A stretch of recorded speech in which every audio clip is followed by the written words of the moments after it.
Hello everyone. आज हम class 7th की पाठ्य पुस्तक से चैप्टर 2 दादी माँ के बारे में पढ़ेंगे। दादी माँ चैप्टर के लेखक हैं श्री शिव प्रसाद सिंह जी। जैसे कि शीर्षक से पता चलता है कि चैप्टर दादी माँ के बारे में है, तो किसकी दादी माँ? लेखक की दादी माँ। तो आइए शुरू करते हैं।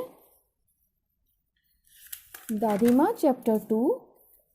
कमज़ोरी ही है अपनी, पर सच तो ये है कि जरा सी कठिनाई पड़ते बीसों गर्मी, बरसात और बसंत देखने के बाद भी मेरा मन सदा नहीं तो प्रायः अनमना सा हो जाता है। मेरे शुभ चिंतक मित्र मुंह पर मुझे प्रसन्न करने के लिए आने वाली छुट्टियों की सूचना देते हैं और पीठ पीछे मुझे कमज़ोर और जरा सी प्रतिकूलता से घबराने वाला कहकर मेरा मजाक उड़ाते हैं। मैं सोचता हूँ, अच्छा अब कभी उन बातों को ना सोचूंगा। ठीक है, जाने दो, सोचने से होता भी क्या है। पर बरबस मेरी आंखों के सामने शरद की शीत किरणों के समान स्वच्छ शीतल किसी की धुंधली छाया नाच उठती है। तो इस चैप्टर में कवि जो हैं अपनी दादी माँ के बारे में बताते हैं कि भले ही वह अपने जीवन में बहुत सी कठिनाइयाँ देख चुके हैं, लेकिन आज भी थोड़ी सी भी कठिनाई आने पर सदा नहीं तो हमेशा तो नहीं लेकिन वो अक्सर, प्रायः माने अक्सर, ज़्यादातर उनका मन दुखी हो जाता है। उनके शुभ चिंतक जो दोस्त हैं मुख पर यानी कि मुंह पर तो सदा उन्हें प्रसन्न करने के लिए आने वाली छुट्टियों के बारे में बताते हैं और पीठ पीछे उन्हें थोड़ी सी परेशानी आने पर घबराने वाला कहकर लेखक का मजाक उड़ाते हैं। पर वे सोचते हैं, कौन सोचता है? लेखक, कि अब इन सब बातों को मैं नहीं सोचूंगा, और सोचता भी हूँ तो सोचने से होता भी क्या है। और अब मैं इन सब बातों को नहीं सोचूंगा। लेकिन अचानक बरबस का मतलब अपने आप ही उनकी आंखों के सामने शरद ऋतु की शीत किरणों के समान, शीत ऋतु में सूरज की किरणें उतनी गर्म नहीं लगती, अर्थात धूप में उतनी गर्मी नहीं रहती। इसलिए उन्होंने लिखा है कि शरद की शीत ठंडी किरणों के समान, स्वच्छ माने साफ, शीतल माने ठंडी किसी की धुंधली छाया नाच उठती है। ये धुंधली छाया किसकी है? लेखक की दादी माँ की, अर्थात लेखक की दादी माँ की इस वक्त तबीयत ठीक नहीं है और जरा सा समाचार उनको मिलता है लेखक को दादी माँ की तबीयत खराब होने का, तो वो परेशान हो जाते हैं। तो ऐसे में उनके दोस्त हमेशा यही सांत्वना देते हैं कि आने वाली छुट्टियों में भी अपनी दादी माँ से घर जाकर मिल सकते हैं और पीठ पीछे उनका मजाक उड़ाते हैं। लेकिन लेखक उन दोस्तों के बारे में अब नहीं सोचना चाहते। नेक्स्ट पैरा में बताया गया है कि मुझे लगता है जैसे क्वार के दिन आ गए हैं। मेरे गांव के चारों ओर पानी ही पानी हिलोरे ले रहा है। दूर के सिवान से बहकर आए हुए मोथा और साई की अधगली घासें, घेऊर और वन प्याज की जड़ें तथा नाना प्रकार की बरसाती घासों के बीज सूरज की गर्मी में खौलते हुए पानी में सड़कर एक विचित्र गंध छोड़ रहे हैं। रास्ते में कीचड़ सूख गया है और गांव के लड़के किनारों पर झाग भरे जलाशयों में धमाके से कूद रहे हैं। अपने अपने मौसम की अपनी अपनी बातें होती हैं। इस सेकंड पैरा में लेखक कहना चाहते हैं कि अश्विन के महीने का वर्णन किया गया है। हिंदू कैलेंडर के हिसाब से अश्विन का महीना क्वार का महीना कहलाता है। तो क्वार का महीना आता है जब बरसात बीत जाती है तो लेखक ये बताते हैं कि बरसात के बाद की जो धूप में सूरज की गर्मी होती है वो बहुत तेज़ होती है और बरसात के पानी के साथ बहकर आई हुई घास की जड़ें सूरज की रोशनी से गर्म पानी में सड़ने लगती हैं और विचित्र अजीब सी गंध छोड़ने लगती हैं। रास्ते में जो कीचड़ भरा हुआ होता है वो भी सूख चुका होता है और बरसाती पानी जगह जगह इकट्ठा हो गया है, जिस पर धमाके से मतलब ज़ोरदार आवाज़ करके लड़के, जो छोटे छोटे लड़के होते हैं, उस पानी में कूद कूद कर नहा रहे हैं। अपने अपने मौसम की अपनी अपनी बातें होती हैं, मतलब ये बरसात के मौसम की बातें हैं। नेक्स्ट पैरा में लेखक पढ़ते हैं, आषाढ़ में आम या जामुन ना मिले तो चिंता नहीं, अगहन में चिवड़ा और गुड़ ना मिले दुख नहीं, चैत के दिनों में लाई के साथ गुड़ की पट्टी न मिले तो अफसोस नहीं, पर कुंवार के दिनों में इस गंधपूर्ण झाग भरे जल में कूदना न हो तो बड़ा ही बुरा मालूम होता है। मैं भीतर हुड़क रहा था। कौन भीतर हुड़क रहा था? लेखक। एक दिन ही तो कूद सका था, नहा धोकर बीमार हो गया। हालांकि बीमारी ना जाने क्यों मुझे अच्छी लगती है। थोड़ा थोड़ा ज्वर हो, सर में साधारण दर्द और खाने के लिए दिन भर नींबू और साबु। लेकिन इस बार ऐसी चीज़ें नहीं थीं। ज्वर जो चढ़ा तो चढ़ता ही गया, रजाई पर रजाई, और उतरा तो रात के 12 बजे के बाद।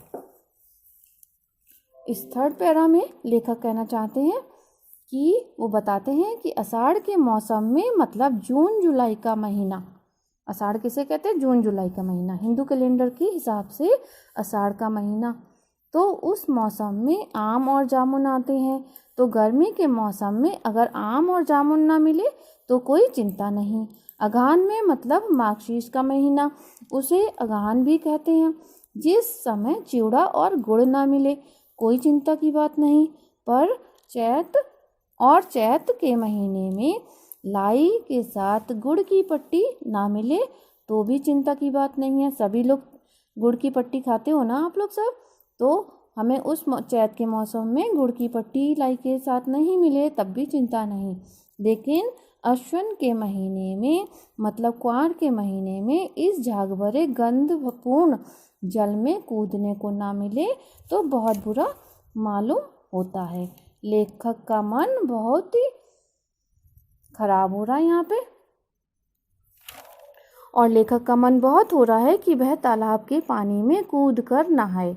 उनका बहुत अधिक मन कर रहा था इस जल में नहाने के लिए, लेकिन 1-2 दिन कूदने के बाद इस जल में वे बीमार हो गए और उसके बाद उन्हें बुखार आ गया, और बुखार जो आया तो उतरा रात के 12 बजे के बाद। अब आइए फोर्थ पैरा पढ़ते हैं।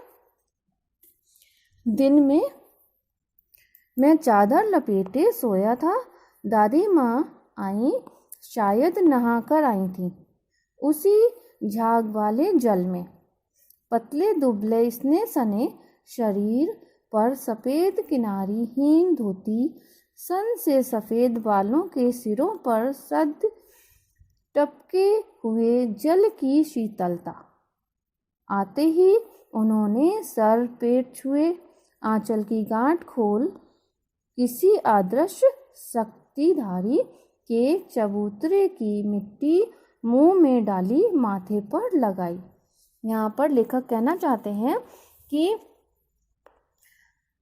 उनकी दादी कैसी थी। यहाँ पर दादी माँ की कदकाठी का वर्णन किया गया कि उनकी पर्सनालिटी कैसी थी। वे बहुत ही दुबली पतली थी और अपने स्नेह सने का मतलब है स्नेह से भरे शरीर पर उन्होंने सफ़ेद रंग की धोती पहन रखी थी जिसमें किनारी नहीं थी, किनारीहीन मतलब बॉर्डर नहीं था, और उनके बालों से धीरे धीरे शीतल जल टपक रहा था। और आते ही उन्होंने लेखक के मुंह में और माथे पर कुछ विभूति लगाई। 5th पैरा में देखिए, दिन रात चारपाई के पास बैठी रहती, कभी पंखा झलती, कभी जलते हुए हाथ पैर कपड़े से सहलाती, सर पर दालचीनी का लेप करती और 20 बार छू छू कर ज्वर का अनुमान करती। हांडी में पानी आया कि नहीं, उसे पीपल की छाल से छौंका कि नहीं, खिचड़ी में मूंग की दाल एकदम मिल तो गई है ना, कोई बीमार के घर में सीधे बाहर से आकर तो नहीं चला गया, आदि लाखों प्रश्न पूछ पूछ कर घर वालों को परेशान कर देती थी। इस पैरा में उन्होंने ये बताया है कि किस प्रकार दादी माँ लेखक की दिन रात देखभाल करती थी। आगे पढ़ते हैं। दादी माँ को गवाई गांव की 50 किस्म की दवाओं के नाम याद थे। गांव में कोई बीमार होता उसके पास पहुँचती और वहाँ भी वही काम, हाथ छूना, माथा छूना, पेट छूना, फिर भूत से लेकर मलेरिया, सरसाम, निमोनिया तक का अनुमान विश्वास के साथ सुनाती। महामारी और विसूचिका मीन्स हैजा के दिनों में रोज सवेरे उठकर स्नान के बाद लवंग और गुड़ मिश्रित जलधार, गूगल और धूप सफाई कोई उनसे सीख ले। दवा में देर होती, मिश्री या शहद खत्म हो जाता, चादर या गिलाफ नहीं बदले जाते तो वे जैसे पागल हो जाती थीं। मतलब गुस्से से वो पागल हो जाती, मतलब गुस्सा बहुत ज़्यादा करती थी। बुखार तो मुझे अब भी आता है। अब इसमें लेखक क्या कहना चाहते हैं? उन्होंने बताया है लेखक ने कि उनकी दादी माँ को किस तरह से बहुत सारी दवाइयों के नाम याद थे और वे गांव में सभी लोगों की किस तरह से सेवा किया करती थी। जहाँ भी गांव में कोई बीमार होता वहाँ जाकर वे हाथ छूना, माथा छूना, पेट छूना और फिर तरह तरह की बीमारियों के नाम विश्वास के साथ बताती थी कि हाथ वगैरह छूकर देखती थी कि किसको क्या बीमारी है और उसका अपने अनुभव के अनुसार उपचार बताती थी। महामारी और विसूचिका यानी हैजा के दिनों में रोज सवेरे उठकर स्नान के बाद लौंग मिश्रित जल और गुड़ मिश्रित जलधार, गूगल और धूप जलाना, ये सब कुछ वे बीमारों के देखभाल उनका उपचार करती थी और घर की साफ सफाई का वे बहुत ज़्यादा ध्यान रखती थी। घर में मिश्री या शहद खत्म हो जाती या चादर या गिलाफ नहीं बदला जाता तो वो बहुत ज़्यादा नाराज हो जाती थी। आगे देखिए, लेखक पानी दे जाता, नौकर पानी दे जाता, यहाँ पर है नौकर पानी दे जाता, मेस महाराज अपने मन से पकाकर खिचड़ी या साबू, डॉक्टर साहब आकर नाड़ी देख जाते हैं और कुनैन मिक्सचर की शीशी की तिताई के डर से बुखार भाग जाता है, पर ना जाने क्यों ऐसे बुखार को बुलाने का जी नहीं करता। लेखक कहते हैं कि आज भी वे बीमार होते हैं और जब भी वे बीमार होते हैं तो नौकर उनकी देखभाल करते हैं। महाराज यानी कि भोजन पकाने वाले उनके लिए खिचड़ी या साबूदाना पकाते हैं और उनको दे जाते हैं। डॉक्टर आकर दवा दे जाते हैं, लेकिन फिर भी उन्हें अब बुखार में उतना आनंद नहीं आता जितना कि दादी माँ की देखभाल में आता था।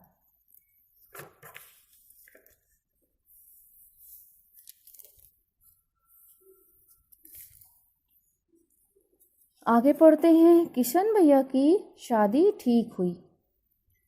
दादी माँ के उत्साह और आनंद का क्या कहना।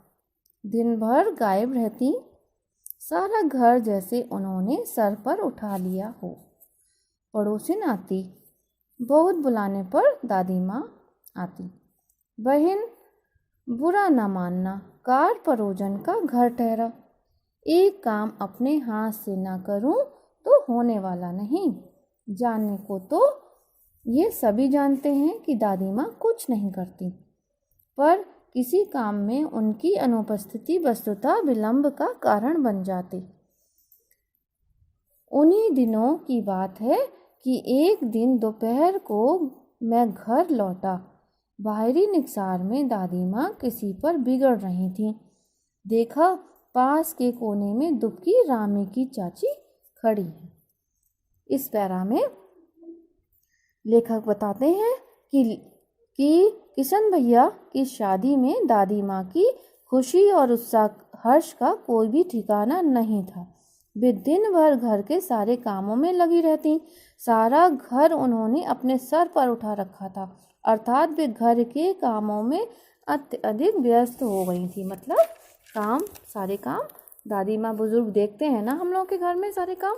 हर काम में जब तक बुजुर्ग हाथ नहीं लगाए तब तक वो आगे नहीं बढ़ता था। वैसे ही दादी माँ सारे काम करवा रही थी। और आस पड़ोस के लोग जब उनसे मिलने आते तो यही बताती कि जब भी किसी काम में वे हाथ ना लगाएं तो काम आगे नहीं बढ़ता, मतलब कोई भी काम नहीं होता। सभी लोग ये जानते थे कि दादी माँ से कोई काम होता तो था नहीं, क्योंकि उनकी आयु इतनी अधिक है, फिर भी वे हर काम में अपनी अनुपस्थिति होने नहीं देती थी। मतलब उनकी इतनी ज़्यादा आयु थी, फिर भी वे हर काम में अपनी उपस्थिति चाहती थी। इसलिए कोई भी काम दादी माँ की अनुपस्थिति में होता ही नहीं था। फिर उन्होंने आगे एक दादी माँ से संबंधित घटना के बारे में बताया कि एक दिन दादी माँ किसी को डांट रही थी, और वे कौन थी? वे रामी की चाची थी। आगे पढ़ते हैं।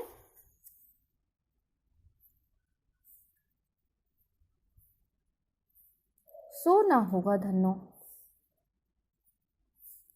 रुपए मैं सूत के आज दे दे। तेरी आंख में तो शर्म है नहीं।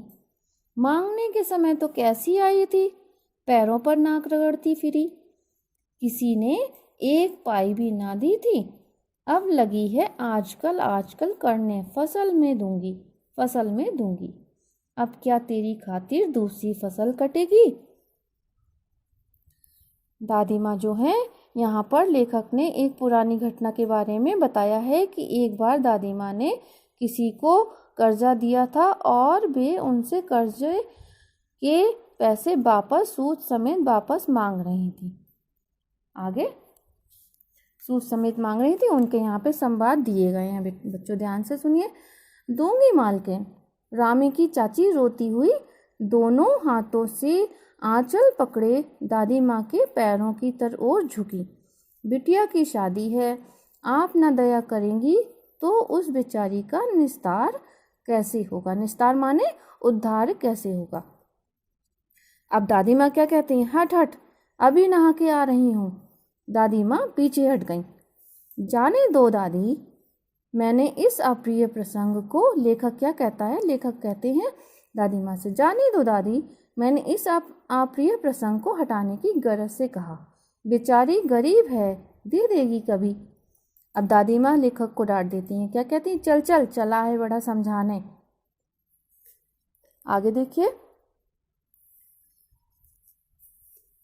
मैं चुपके से आंगन की ओर चला गया। कई दिन बीत गए, मैं इस प्रसंग को एकदम भूल सा गया। एक दिन रास्ते में रामी की चाची मिली। वह दादी को पूतों फलों दूधों नहाओं का आशीर्वाद दे रही थी। मैंने पूछा, क्या बात है धन्नो चाची? तो उसने विहल होकर कहा, विहल होकर मतलब दुखी होकर कहा, उरिन हो गई बेटा। उरिन माने यहाँ पे उरिन क्या है? उद्धार हो गई, मतलब ऋण से मुक्त हो गई। उरिन हो गई बेटा, भगवान भला करे हमारी मालकिन का। कल ही आई थी, पीछे का सभी रुपया छोड़ दिया। ऊपर से 10 रुपए का नोट देकर बोली, देखना धन्नो, जैसी तेरी बेटी वैसी मेरी, 10-5 के लिए हंसाई ना हो, देवता है बेटा देवता। अब इस पैरा में वो क्या बताती हैं? इस पैरा में लेखक ने अपनी दादी की उदारता का वर्णन किया है कि वे किस तरह रामी की चाची को पहले पैसा उधार देती हैं तो उन पर बहुत नाराज होती हैं कि वे उनका पैसा कब लौटाएंगी।